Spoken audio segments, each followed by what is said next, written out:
Hi friends, আজকে আমি মাথাটা আজরাতে এসেছি, মানে চুলটা একটু আজরাতে এসেছি। এটি চুল নিয়ে আর আমার পেছনে অরিওকে দেখুন। অরিও কিন্তু সুমান আমাকে ডেকে যাচ্ছে। অরিও কি হয়েছে? মানে কি ওকেও চুলটা আজরে দিতে হবে। আমার কত চুল আছে, হয়েছে আবার দিতে হবে, হয়েছে?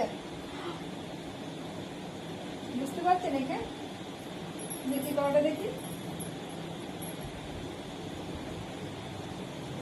হয়েছে? আবার দিতে হবে? কত দিতে হবে তোমাকে? দেখি কটা দেখি।